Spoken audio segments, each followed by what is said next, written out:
Raportin mbi veprimtarinë e Komisionit Qendror të Revizionimit e mban shoku Llazi Stratëberdha.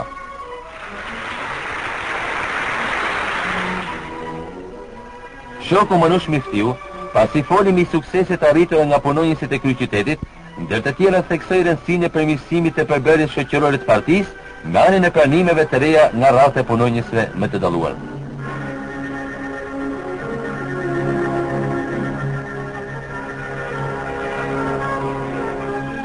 Të gjithë diskutantet aprovojnë tërësisht dhe njëzëri raportin mbi veprimtarinë e Komitetit Qendror të Partisë Punës së Shqipërisë, mbajtur nga shoku Enver Hoxha, dhe theksojnë se ky është një dokument programatik me rëndësi aktuale e perspektiv dhe me vlerë të madhe praktike e teorike.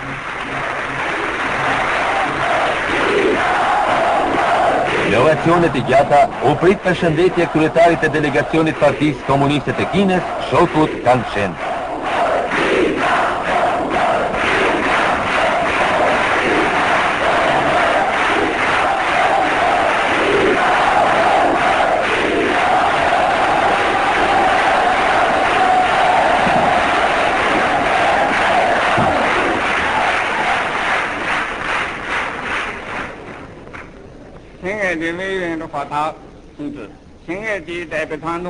Partia Punës së Shqipërisë me shokun Enver Hoxhën e krye është një parti revolucionare marksiste leniniste sprovuar, një parti që gëzon autoritet të madh në lëvizjen komuniste ndërkombëtare, një parti besnike ndaj popullit dhe internacionalizmit proletar. Ai lexon letrën e Komitetit Qendror të Partisë Komuniste të Kinës, të nënshkruar nga kryetari Mao Zedong, kundër të tjera thuhet: Shqipëria popullore heroike është bërë një fener i madh ndriçues i socializmit në Europë. Në krahasim me ju, klika udhëheqëse revizioniste e Bashkimit Sovjetik, klikat hitiste jugoslave dhe klikat e revizionistëve dhe grefyesve të ndryshëm nuk janë gjë tjetër veçse një tokbal, ndërsa ju jeni një mal kreshnik. Mira male dhe qindra lumej e ndajnë Kinën nga Shqipëria, por zemrat tona janë të lidhura ngushtë. Ne jemi miq e shok tuaj të vërtet, dhe ju jeni gjithashtu miq e shok tanë të vërtet.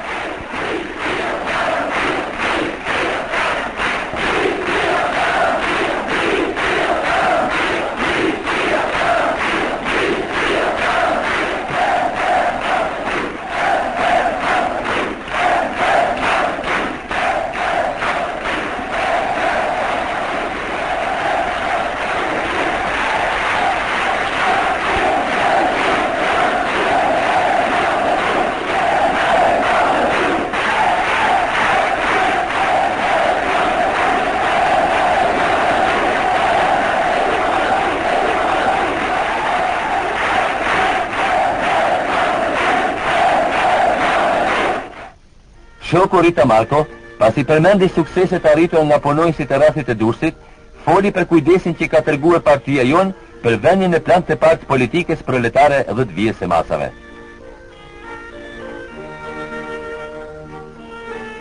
Diskutantët vënë dukje se raporti që mbajti shoku Enver Hoxha është një sintezë gjallë e eksperiencës së madhe revolucionare të Partisë e Popullit Ton, e cila është pjesë e pandar e eksperiencës së tërë lëvizjes komuniste punëtore dhe popujve revolucionar të botës.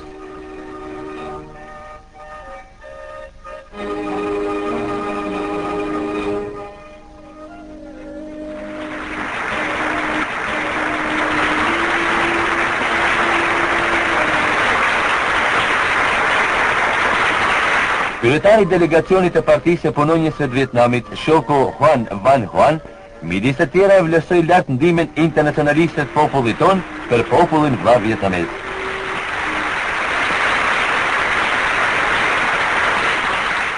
Shoku Snikapo foli ndër të tjera mbi miqësinë luftarake midis popullit shqiptar e kinez, mbi forcimin e mëtejshëm të partisë, gjallërimin e jetës së brendshme të organizatave bazë për ngritjen në një shkallë më të lartë të rolit paralojt të komunistëve. Raporti i shokut Enver Hoxha përcakton qartë trasën e betejave të ardhshme, për ta quar kurdoherë përpara revolucionit tonë socialist dhe për të kryer si kurdoherë më nder detyrat tona internacionaliste. Në diskutimin e tij, shoku Bekir Balluku foli për luftën burrërore të partisë sonë kundër imperializmit e revizionizmit modern, si edhe për kujdesin që tregon partia për rritjen e fuqisë mbrojtëse të dheut. Shoku Ramadan Gjangulli mbajti raportin e Komisionit Mandateve. Kongresin e përshëndeti kryetari delegacionit Partisë së Punës së Koresë, shoku Lee Yen-ho.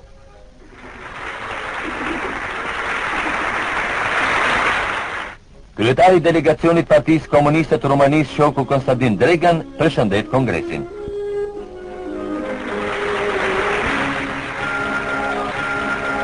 Në emër të frontit kombëtar të çlirimit të Vietnamit të Jugut, shoku Tran Van Tu solli përshëndetje të popullit të vëlla heroik vietnamez, që përleshet thik me imperializmin amerikan dhe lexon mesazhin e Komitetit Qendror të Frontit Kombëtar të Çlirimit të Vietnamit të Jugut.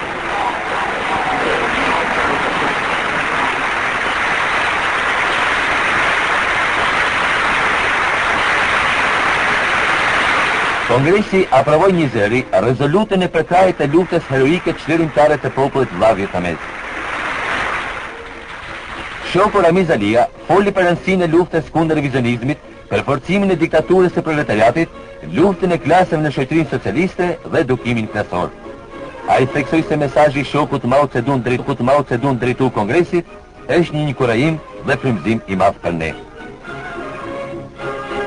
Kryetari i delegacionit Partisë Komuniste të Indonezisë, shoku Yusuf Hajitorov, thanë dhe të tjera: "Ne komunistët indonezianë shikojmë tek komunistët shqiptarë, të udhëhequr nga Komiteti Qendror i Partisë Punës së Shqipërisë, i kryesuar nga shoku Enver Hoxha, shokët tanë më të ngushtë."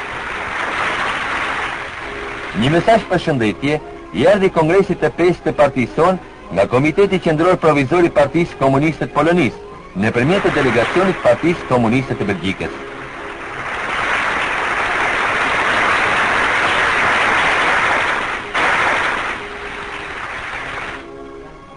Diskutantët theksojnë se vija revolucionare e partisë sonë e shprehur në mënyrë të plotë, të qartë e të argumentuar në raportin historik të shokut Enver Hoxha është rruga nderit e lavdis e së ardhme sonë të ndritur.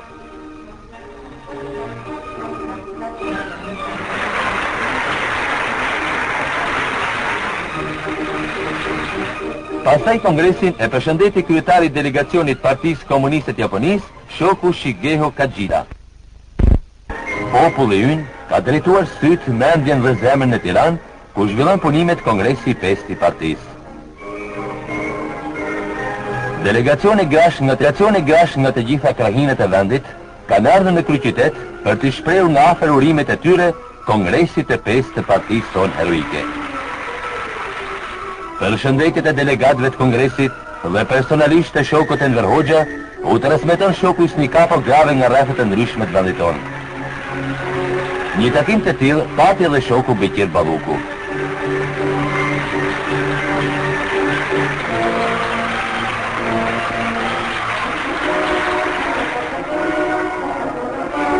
Në takimin me punonjësit e uzinës Enver, delegatët e Kongresit folën mbi rëndësinë historike të raportit të shokut Enver Hoxha dhe detyrat që u dalin punonjësve të industrisë për planin e 5-vjeçarit të 4. Mitrov, delegatët e Kongresit u folën mbi perspektivat e bujqësisë tonë dhe detyrat e mëdha që shtrojnë për 5 vjetët e ardhshëm. Për guximin dhe vendosmërinë e popullit dhe të ushtrisë sonë, që ndërtojnë dhe mbrojnë socializmin duke mbajtur në njërin dorë kazmën dhe në tjetrën pushkën, të gatshëm për të thyer çdo bllokat imperialiste revizioniste, flasin delegatët në takimet me ushtarakët.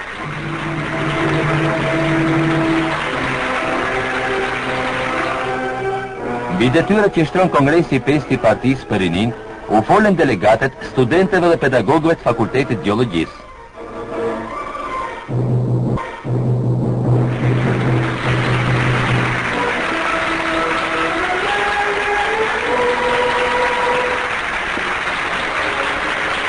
Kongresi i 5 vazhdon punimet.